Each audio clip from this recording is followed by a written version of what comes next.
Alhamdulillah, we've seen a lot of new faces here, which makes us very, Alhamdulillah, brings a lot of happiness to us that the community is growing and we're seeing new faces. And we'd like to also remind those who may not know that we do require registration for events if you are planning on attending dinner. That helps us significantly with ordering the correct quantity of food.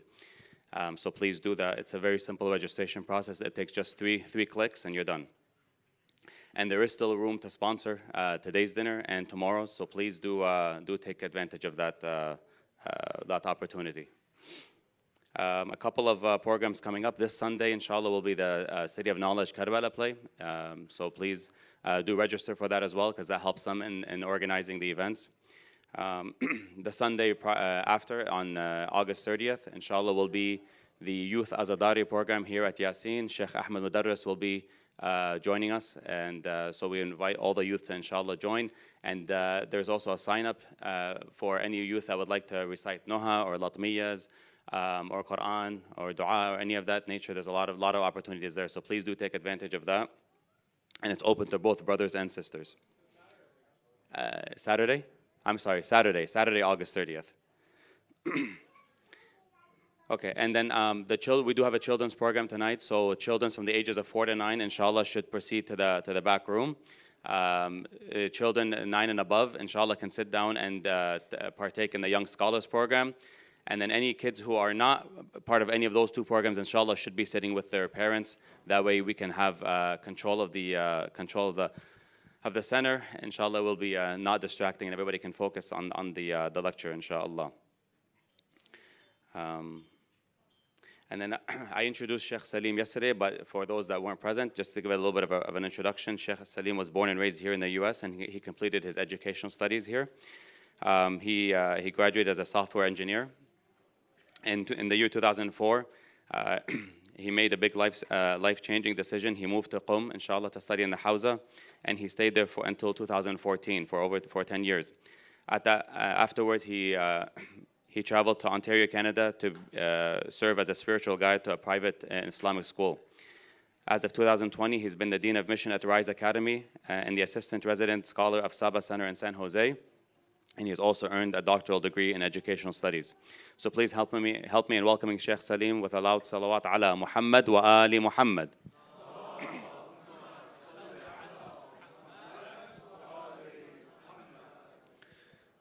And one more, inshallah, tonight after the program, we'll be having a Q&A session with Sheikh Salim. So any questions you may have, please stay after the program, inshallah, and you can ask all those.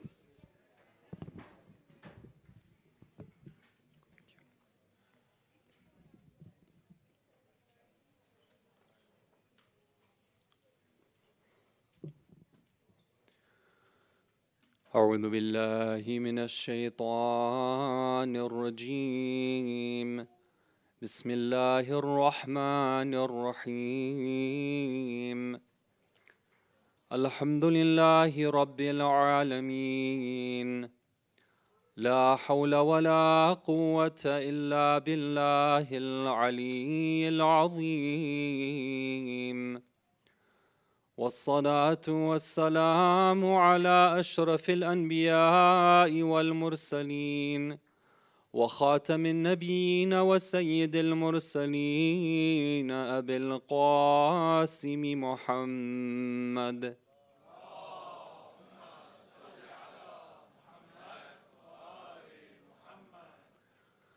وعلى آل بيته الطيبين الطاهرين المعصومين المظلومين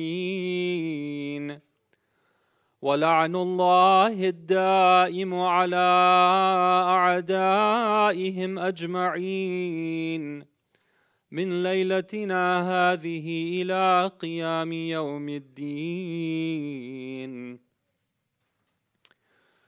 Respected brothers, sisters, may Allah reward you for your participation in this gathering of mourning and aza for our beloved Rasulullah sallallahu alaihi wasallam. My condolences to the Imam of our time and to all of the believers and the lovers of the Ahlul Bayt alayhim assalam on the occasion of his rihla and also the occasion of the shahada of our beloved second Imam, Imam Hasan al-Mujtaba alayhi salam, and also the occasion of the Shahada and martyrdom of our beloved eighth Imam, Imam Ali al-Rida alayhi salam.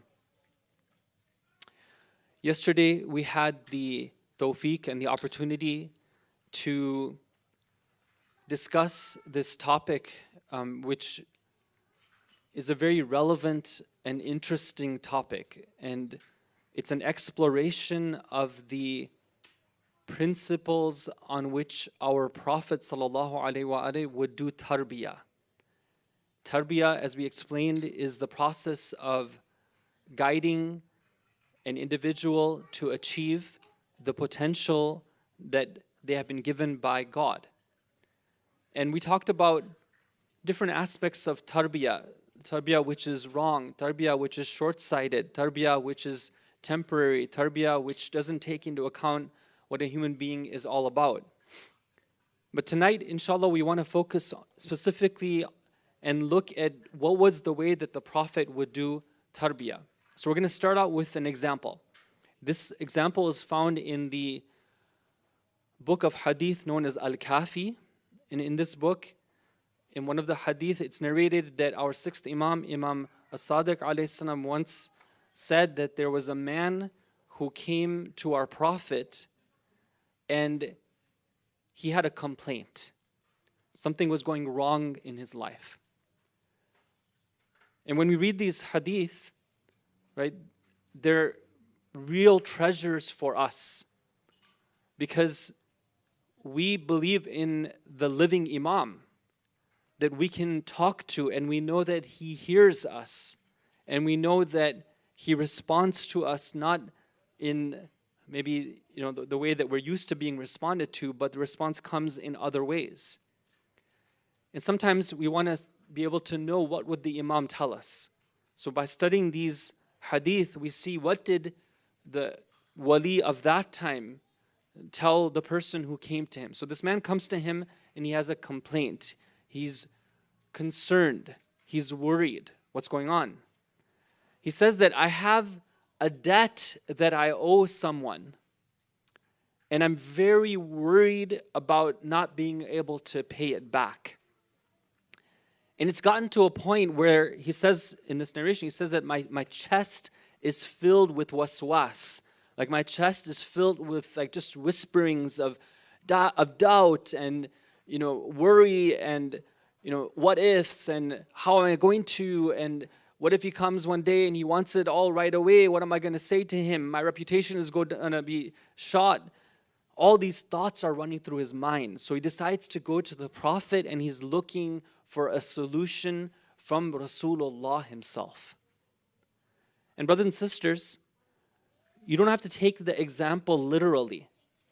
Think about the problems that plague us. Sometimes we're worried about the future. We're worried about an individual. We're worried about finances. We're worried about conflict. We're worried about geopolitical issues. There's so many things that can plague our being and can take root in our hearts and create this state of deep disturbance within. So he goes to the Prophet and he's seeking some type of healing by being in the presence of Rasulullah. Now, how is it that Rasulullah is going to heal him?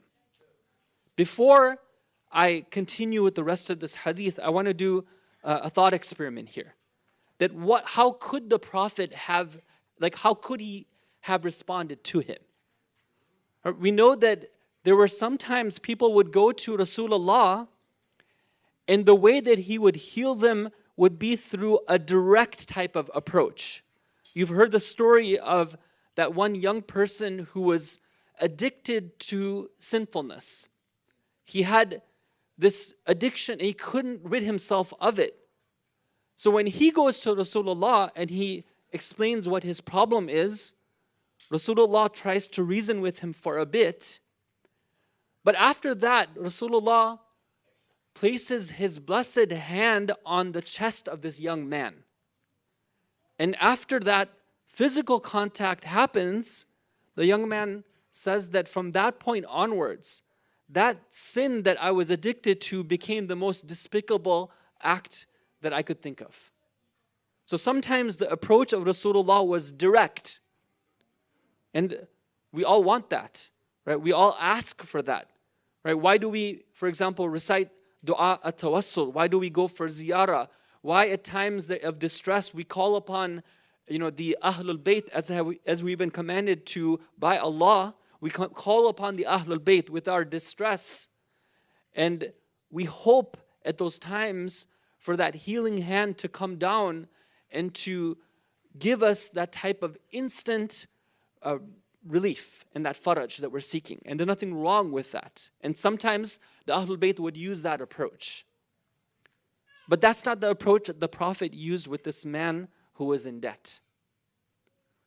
We have another approach that our Prophet would sometimes use. There was a story, you probably heard of it before, where our Prophet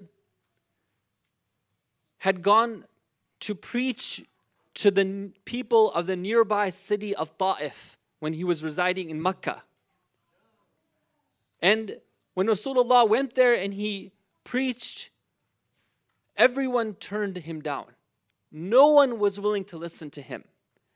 In fact, the noble men of the city, the chiefs, they started to spread rumors about him, and they ended up driving him out of the city, throwing rocks at him and throwing garbage upon him.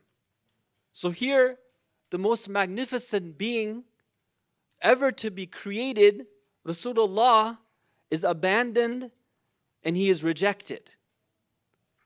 And as he's leaving the city, he pauses at the entrance of a garden and he begins to do munajat with Allah. And he begins to call upon him and, stating his utter reliance on him, restating what is known, which is that, oh Allah, if you're happy with me, then it doesn't matter what the people do with me, whether they accept my message or they reject my message. And at that time, after everyone had rejected him, the garden owners happen to see him and they have pity on him. And they tell their slave, they say, go and give him some grapes. The slave was a Christian man by the name of Udas. And when he goes and he serves Rasulullah with the grapes, he sees that Rasulullah sallallahu alaihi wasallam begins by saying Bismillah. And when he hears that from him, he is impressed. He realizes that there's something different about this man. And Rasulullah looks at him and he asks him, he tells me, where are you from?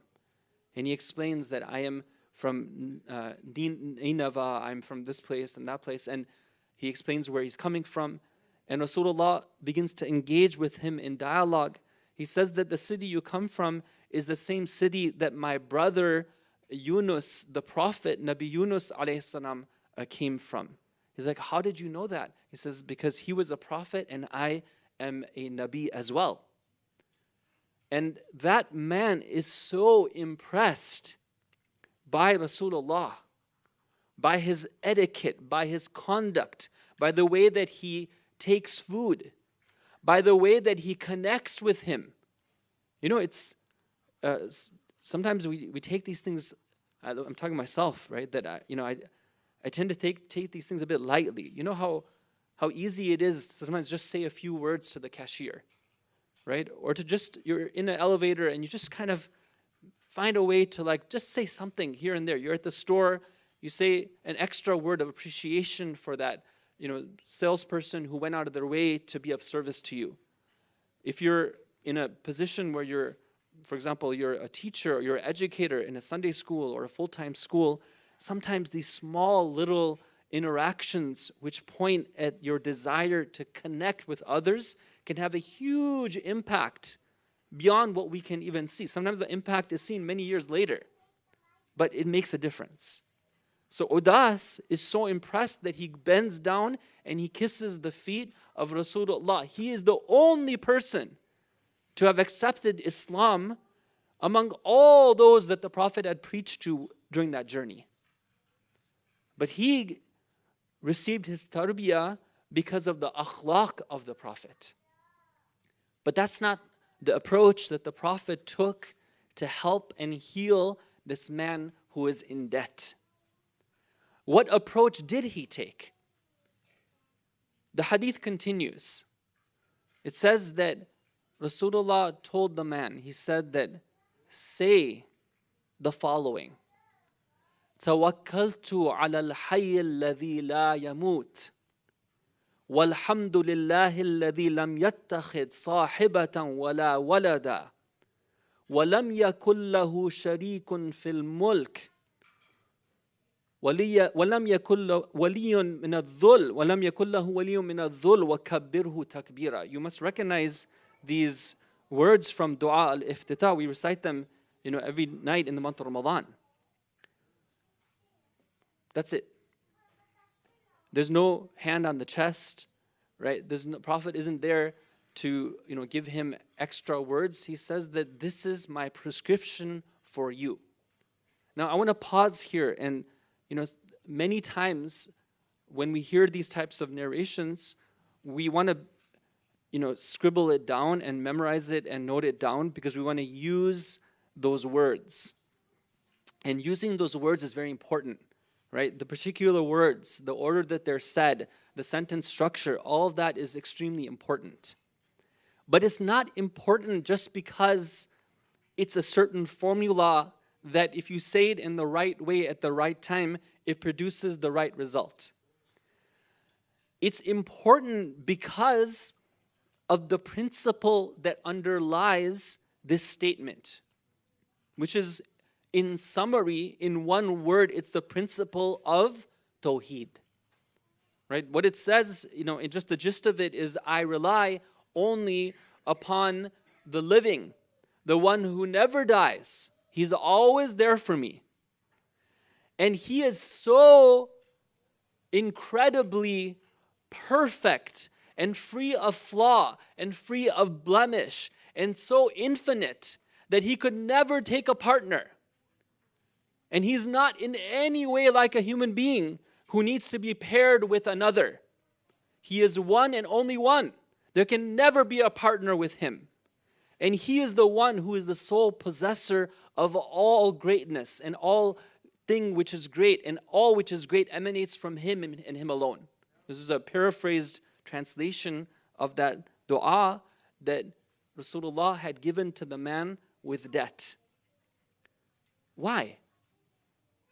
Why does he tell him to recite that? Right? There's secrets within this. Right? Within this, we can encapsulate the main principle of Islamic tarbiyah. What does the hadith say? It continues and says that the man says that this is narrated from Imam Sadiq, it says the man, took that from Rasulullah, and then one day he happened to pass by Rasulullah, and Rasulullah saw him and recognized him, and he called him out. He said, come here. Right? He says, tell me, what did you do? Right? I gave you that prescription. What was the result of it? And he says, Ya Rasulullah, I took what you told me to do, and I began to do it continuously and frequently. And it was only a matter of time before my debts became relieved. But not only that, that waswas that was in my chest, that worry, that consternation, right? That being stuck in the past, that being stuck in the future, not being able to pay attention to the present, that constricted chest, all of that is gone. All because of this prescription of tarbiyah that you gave me. This is one of the primary ways that Rasulullah would do tarbiyah.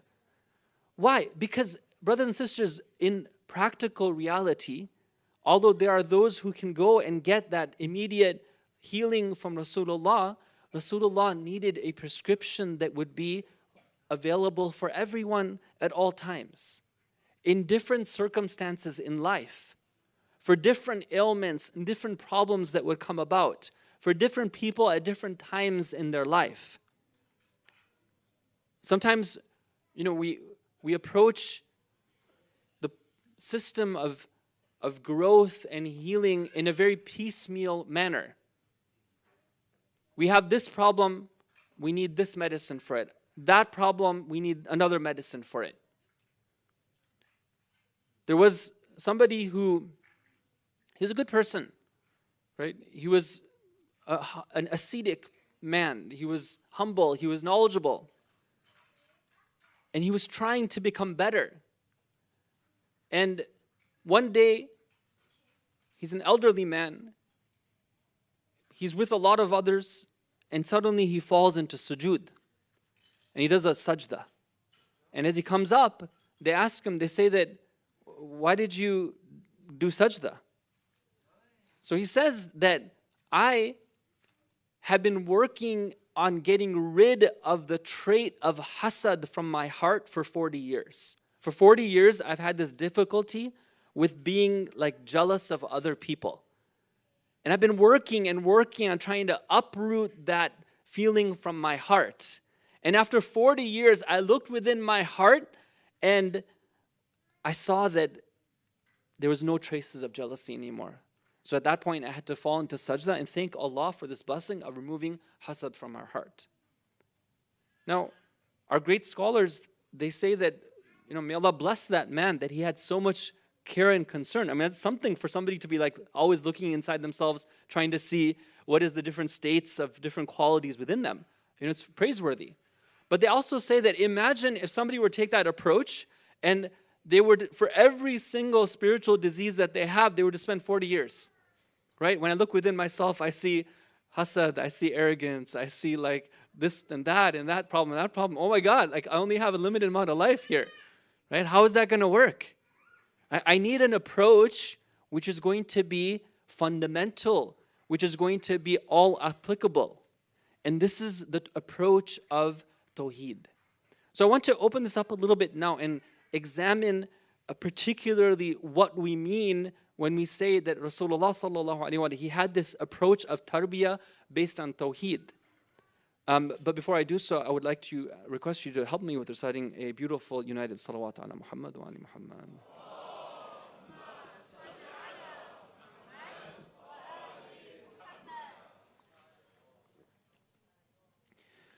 Now, Allah Ta'ala in Surah Al-Anbiya, Allah Ta'ala says, أعوذ بالله من الشيطان الرجيم بسم الله الرحمن الرحيم وما أرسلناك إلا رحمة للعالمين. O Rasulullah, we did not send you except that you are a mercy to all of humankind. Okay, the Prophet is mercy. So how was he a mercy? What was the slogan of his mercy? What was that, if you want to encapsulate his mission in one sentence, what would that sentence be? The surah continues. The next ayah says what? قُلْ إِنَّمَا أُوحِيَ إِلَيَّ أَنَّمَا إِلَهُكُمْ إِلَهٌ وَاحِدٌ فَهَلْ أَنْتُمْ مُسْلِمُونَ. Say that the encapsulation of what has been revealed to me is that your ilah, meaning that being that you revere and that you hold dear and that you look to with greatness, and the one who has sovereignty and supremacy is only one. Will you be Muslim? Will you submit to him? Allama Tabatabai, rahmatullahi alayhi, in Tafsir Mizan, he says that this ayah, I'm paraphrasing here, it shows that the entirety of deen, all of the beliefs, all of the fiqh, all of the ahkam that we follow, all of the akhlaq that we're taught in Islam, all of that is encapsulated in one sentence and one message, which is that know that the one being to endure yourself to is none other than Allah and Allah alone. Now we know that there are other schools of Tawheed out there, right? I mean, if you go to, for example, the Salafis, they talk about Tawheed, but obviously we're talking about Tawheed which encapsulates, the teachings that we have, Nubuwa, Imama, Wilaya, all these things that fall into Tawheed. But we want to explain this a little bit more. I'm going to give some examples and analogies here. These examples are very important, and I know that, we have amongst us, we have students, we have teachers, we have parents, right? Sometimes we need good analogies to be able to explain concepts which might otherwise be somewhat philosophical and deep. By using analogies, the same way that Allah does in the Quran, He uses analogies to help us understand. We can understand deeper and better. I'm going to use some analogies tonight. Please capture these and remember them and use them for yourself and for others as well. Brothers and sisters, a lot of times when we talk about Tawheed, we say oneness of God. And we mean within that there's an ocean of meaning. The most obvious and apparent meaning is referred to as Tawheed Dhati, meaning the oneness of God on the level of essence. Meaning what? Meaning that God is one in essence. He's not two, He's not three, right? He's not polytheistic. There is one entity who is known as God. But we don't just stop there when it comes to our understanding of Tawheed. That is the basis. That is the foundation. It's very important. But we go beyond that as well. There's one level beyond that which is known as Tawheed in the Sifat. And even within Tawheed in the Sifat, there's different discussions in the science of theology and Kalam about, let's say different schools of thought with regards to that. We're not talking about those. We're talking about Tawheed in the Sifat, the way it's defined by the school of Kalam and Irfan. And in order to explain this, I want to give some analogies. The first one is the analogy of the sun and the moon. Okay? When you look in the sky, Allah has created a lot of beauty in the sky. In the daytime, you see the beautiful, brilliant orb, which we know to be the sun. And at nighttime, during some of the nights in the month, you look at the sky and you see a beautiful, brilliant orb, which is known as the moon. And sometimes, depending on the time of the month, you look at the sky and you see the sun and you see the moon as well. And you look at these, and if you just look at it at a shallow way, we just might say that, one of them is brighter than the other one. But they're both planets kind of in the sky, and they both kind of look, they're round, right? And one of the miracles of the system of creation, by the way, is that they actually are the same size from our viewpoint, right? Which is, the people who like, let's say they question the intelligent design of the universe, they have a hard time explaining this one. Like, how does it happen to be the case that the moon, which is much smaller than the sun, happens to be positioned in a way that if you put them on top of each other, they pretty much match up directly? Okay, but that's not what I want to talk about here. What I want to talk about is that there's a fundamental difference in the brilliance and the brightness of these two entities. And you know this, right? But it's worth thinking about this. The moon is bright. The sun is bright. But the sun's brightness is something which is generated from within.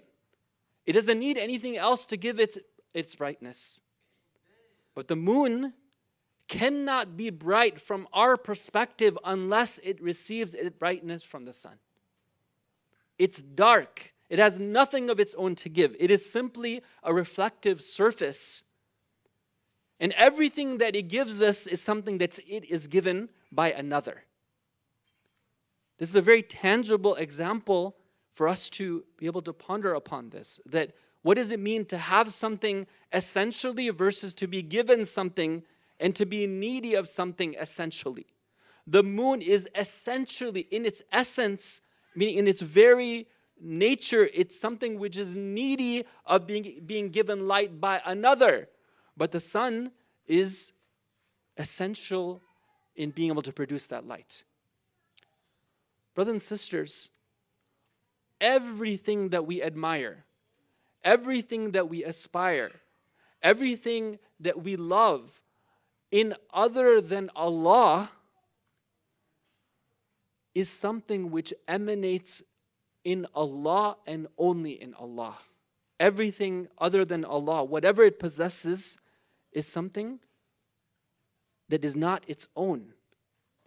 And it is like the moon with respect to the sun. That's analogy one. Analogy number 2 is the analogy of the rose in the mirror.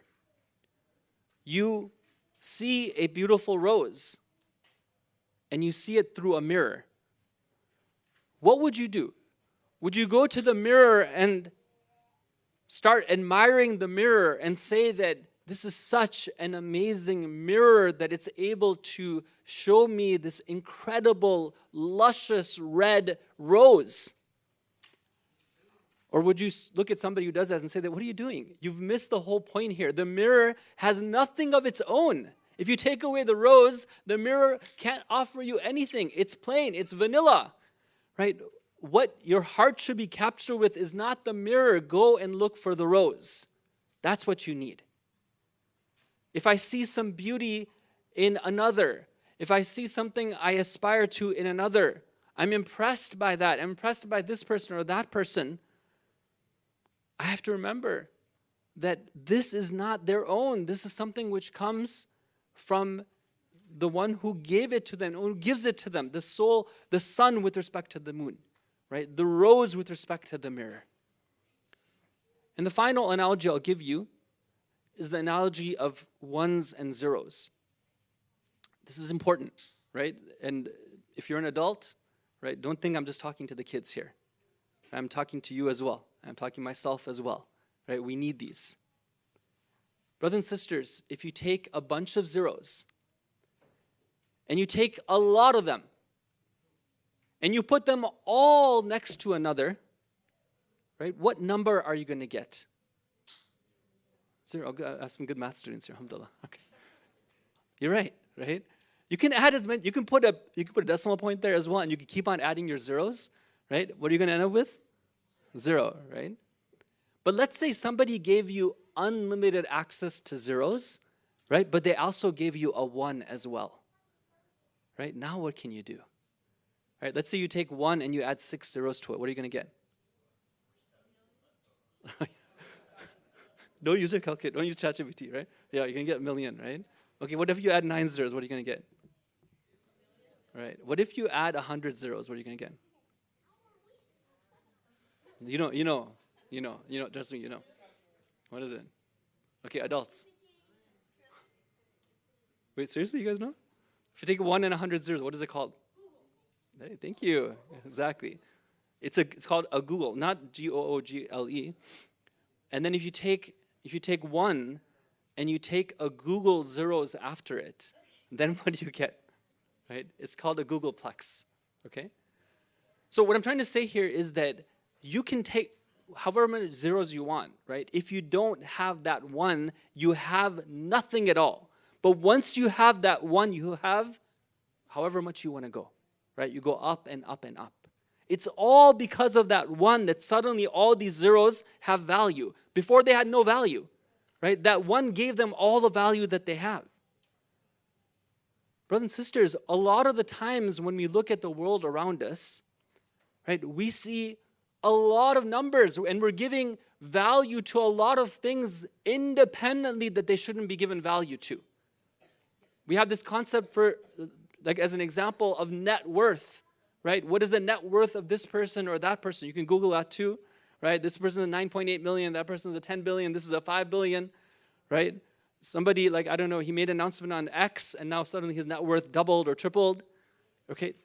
All these are numbers and we think of them as independent possessors of these things. This person, if I were to rate them, for example, in, I don't know, their appearance or their wealth or their home, I would give them a 7 out of 10, for example. This is the way that a lot of us tend to look at different entities around us, right? Sometimes it's in praise, sometimes it's, with apprehension or with bad feelings, right? About my in-laws or this person or my sibling or this person, I'm like, yeah, they're like a 1 out of 10 or negative 10 out of 10 or whatever it is, right?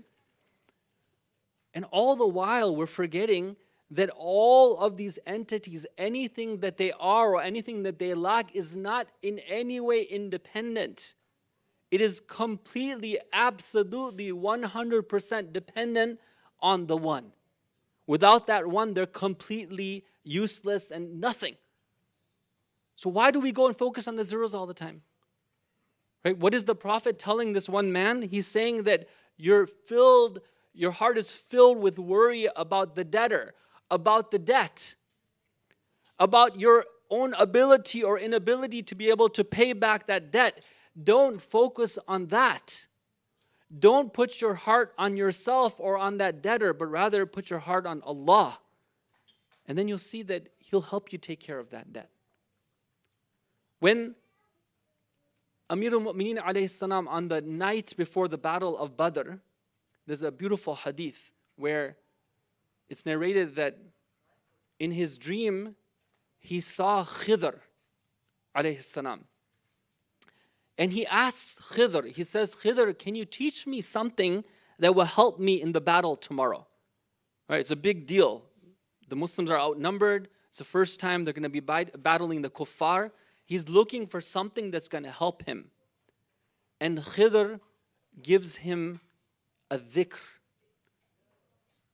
And the next day, he goes to Rasulullah sallallahu alaihi wasallam, and he asks him, he says, Ya Rasulullah, I saw this dream, and in that dream, I saw that Khidr alayhi salam gave me the following dhikr.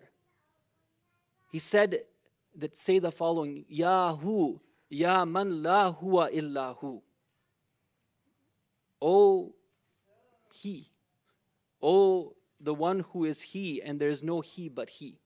Okay, it kind of looks like, sounds like a bit of a, a tongue twister, right? But it's very powerful. And Rasulullah gave him permission, and he said that, Ya Ali, use this in battle. And Imam Ali said that during the whole battle, the way that I fought the battle was with the dhikr of Yahu, Ya man la huwa illa hu. And you know the stories of how Amir al-Mu'mineen fought in the battle of Badr. So this type of tawheed, my respected brothers and sisters, is a very powerful type of tawheed. And it's something that when we're trying to do tarbiyah, we want to change, we want to be able to achieve a better state, we want to bring out the hidden within, we want to be able to achieve a type of excellence which is unconditional. Remember, we talked about this last night, that we don't want to just be good at certain times. We want to be good all the time. We don't want to just do ihsan when we are in good situations. We want to do ihsan in all times. We don't just want to have taqwa when it's easy. We want to have taqwa when it's hard. We don't want to just sacrifice when we have. We want to sacrifice when we don't have. All these makarim al-akhlaq, these most excellent of qualities. The way to achieve that for ourselves, for our children, for others that we might be doing tarbiyah, is on the basis of tawheed, which is rooted in this understanding that all of the beauty and the perfection, all that we might see in others, it can only come from the presence of the One. Okay, now, I've given some theory, I've given some analogies and some principles that I would like you to reflect upon. Those of you who are teachers and parents especially, you can use these ideas. But even when you're doing munajat with Allah for yourself and you're working on your relationship with Allah, ponder upon these type of things. But inshallah, with the help of Allah, tomorrow night I want to make it even one level more practical and look at some specific examples of how tawheed, which is rooted in the understanding of the tawheed of the sifat, meaning the attributes of perfection, how that can be used practically in our lives. Peter said, Salawat ala Muhammad wa ali Muhammad.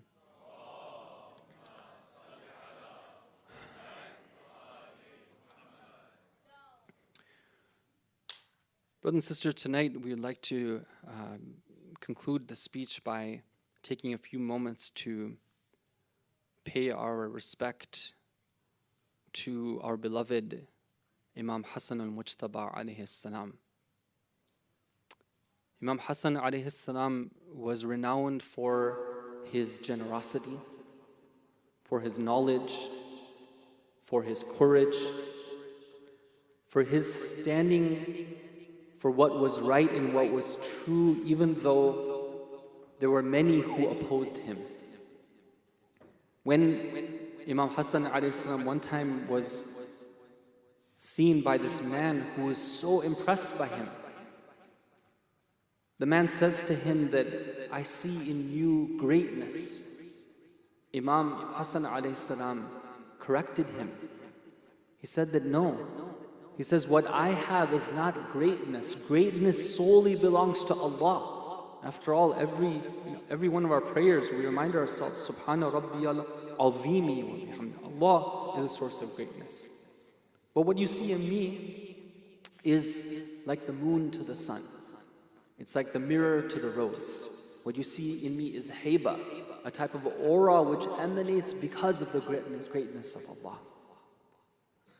When Imam Hasan alayhi salam, in his wisdom, had conducted the peace treaty with Muawiyah, he gave a speech and he let people know, and he said that if I had the supporters and the helpers to be able to fight Muawiyah, I would have definitely done so. But when I looked at the people of Kufa, I saw that the supporters that I needed were not to be found. And therefore, in order to preserve whatever that we have, I had to conduct this peace treaty against my own will and desire. What a madloom Imam this was. Let's remember some of the musibah that the Imam alayhi salam had to face. Sallallahu alayka ya Aba Muhammad, ya Hasan ibn Ali, ayyuha al-mujtaba. Peace and blessings of Allah be upon you,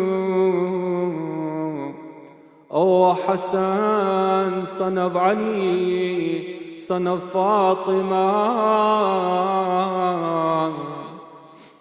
On one hand, Imam Hussein alayhi salam, who suffered so much, he was honored to have companions whom he told that I do not know of anyone who has better companions than you are to me. But on the other hand, we have Imam Hasan alayhi salam, who has to wear his armor when he stands for prayer, not knowing when the sabotage will come from within. We have Imam Hasan alayhi salam, who has to take an arrow from within the ranks of his own companions when he is praying. Imam Hasan alayhi salam is attacked by a poisoned sword from within the ranks of his own companions. Imam Hussein alayhi salam had a wife who for 1 year was in the desert mourning for the shuhada of Karbala and for Imam Hussein. But for Imam Hasan alayhi salam, his wife Ja'da was bought out by Muawiyah. She was promised wealth, she was promised status and marriage to his son if she would only commit that deed. So one day when Imam Hasan alayhi salam is in the state of fasting, he comes home for iftar. He wants to break his fast. What else do you want to do when you come home but to have peace? To have family that supports you and loves you. His wife brings him some milk, but that milk had been laden with such poison that after drinking the milk, Imam Hasan alayhi salam immediately knows that this milk has been poisoned. He spits out the milk, but the effect has already taken place in his body. He addresses his wife and tells her, the same way that you have harmed me, may Allah deprive you of His mercy. But you should know, Ja'da, that what you aspire towards you will never achieve. You will not get those things in this world that you are striving for. And later on, everything that she wanted was taken away from her. Imam Hasan alayhi salam is lying on his deathbed. Imam Hussein alayhi salam comes to visit him. When he sees Imam Hasan, he sees the poison in his body. He begins to weep. Imam Hasan alayhi salam asks him, "Oh Hussein, why are you weeping like this?" Imam Hussein alayhi salam says, "How can I hold back my tears when I see you like this, oh my brother?" Imam Hasan alayhi salam tells Imam Hussein, "Oh Hussein, I am leaving this world. After me, take care of my children, treat them like your own. Take care of my family, they are orphans right now, be like a father to them. Yes, I am facing this difficulty, I have been poisoned by my own wife. But oh Hussein, la yawmaka yawmika ya Aba Abdullah. There is no day like your day, oh Hussein. It's as if I can see that time and 30,000 enemy soldiers will be coming down and surrounding you. They will attack you, they will kill you. They will take your women, folk and children as prisoners." When Imam Hussein alayhi salam is burying Imam Hasan alayhi salam, he's acting according to the will of his brother. Imam Hasan alayhi salam tells him that I wish to be buried next to the body of our grandfather Rasulullah. But oh Hussein, I don't want any blood to be spilled on account of my burial. When Imam Hussein proceeds and he wants to do the simple act of burying the grandson next to the grandfather, those so-called Muslims, they come to complain. They start to bring all these excuses. They begin to fire arrows on the janazah of the sibt of Rasulullah.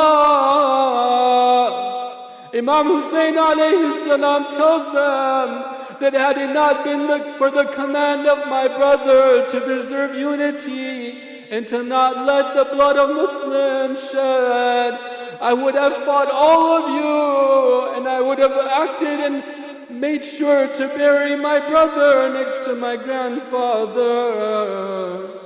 But oh Hussein, this is not the only time you will be witnessing the death of a brother. There will come a time when you will hear a cry across the battlefield in Karbala, when Abbas alayhi salam will cry out to you saying, "Assalamu alayka ya Aba Abdullah." Oh my brother, come to me. And you will go to Abbas alayhi salam. I don't know what you will see at that time, but you will cry out, "Al-an inkasarat dhahri wa qallat hilati. Ala la'natullahi ala al-qawm al-zalimin. وسيعلم الذين ظلموا أي منقلب ينقلبون." We ask Allah that He accepts this, not just from us. We ask that He allows our mourning and our tears to be a source of purification for our hearts, and that we be the true servants of Allah and the true followers of the Ahlul Bayt. We ask Allah to hasten the reappearance of the Imam of our time, and we ask Him to relieve all the mu'mineen and the Muslimin of their suffering and their difficulties, especially those who are facing difficulty because of the zalimeen, especially our brothers and sisters in Palestine and Gaza, in Yemen, in Parchanar, and other places in this world. O Allah, give them your victory and your faraj with the barakah wa salawat ala Muhammad wa ali Muhammad.